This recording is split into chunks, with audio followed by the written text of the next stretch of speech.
Courtney Dauwalter has been at the top of the sport for a number of years now, but over the last couple of years, since her DNF at Hardrock in 2021, she has been on an unbelievable undefeated streak, often finishing high up in the overall field, smashing numerous course records, and is firmly cementing herself into the conversation for greatest of all time. She's now on the verge of a career-defining summer in which she looks likely to smash some long-standing records, achieve some almost impossible goals, and post results that will rewrite the history books. So let's start with that winning streak. Since her Hardrock DNF in 2021, she has won the 2021 UTMB, breaking the course record and finishing 7th overall, followed by Big's Backyard Ultra, finishing 11th overall, and then the Ultra Trail Cape Town, finishing 8th overall. In 2022, she won the Madeira Ultra Trail, breaking the course record and finishing 11th overall, then Redemption at Hardrock, breaking the course record and finishing 6th overall, followed by the Grand Raid Diagonale de Fou, smashing the course record by nearly 2 hours and finishing 4th overall. Also worth noting that she was over 4 hours ahead of the second female. And then this year, she's already won the Bandera 100k, breaking the course record and finishing 6th overall, followed by Trans Gran Canaria, knocking 40 minutes off the existing course record and finishing 7th overall. This has to be one of the all-time greatest streaks in our sport, as the variety of course profile and terrain, as well as the level of competition at these big-name races, make it even more impressive.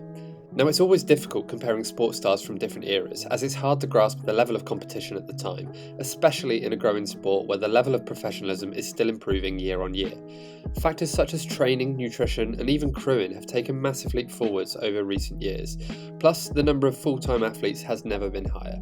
So as much as some people like to point to Anne Trayson or Caroline Chavarot as the greatest female ultra runners who went on multi-year winning streaks, given the current depth of competition and just how far clear of that competition Courtney seemingly is, she has to be considered the all-time greatest in my opinion. So yeah, Courtney is incredible, but we knew that already. In fact, you can go and watch my Ultra Run of the Year video to hear more about her amazing 2022. So why am I making this video now? Well, she's about to attempt something never before done and rarely attempted. It's the Western States Hardrock Double. The two races lie just 3 weeks apart, and much like the Western States UTMB Double, they're two races that require very different skill sets. One requires pure running ability, buttery carpet-like trails that encourage road running levels of speed.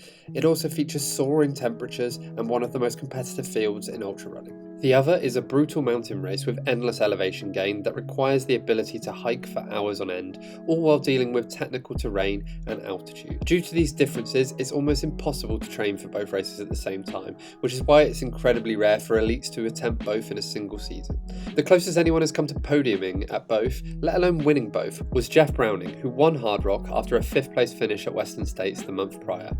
Hell, the Western States UTMB double victory hasn't even been done in over a decade, since Kilian Jornet in 2011, and those races are over 2 months apart. But if there's one athlete who's capable of thriving on both courses and dealing with the insanely quick turnaround, it's Courtney. She's won both races before, so knows exactly what's required.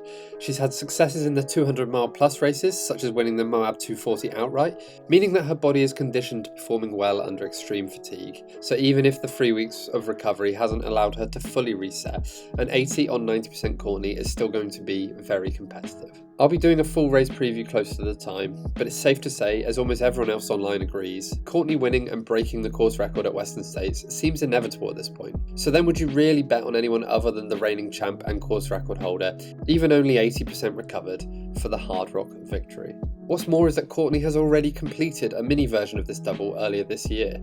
In January, she won the fast, hot and competitive golden ticket race, the Bandera 100k, then followed that up 6 weeks later by winning the technical and mountainous Trans Gran Canaria 128k, breaking the course record at both. Yes, I know those races are shorter and that a 6-week gap is not a 3-week gap, but she must have picked those two races to test her ability to compete on differing courses whilst recovering quickly in between, and she passed that test with flying colours.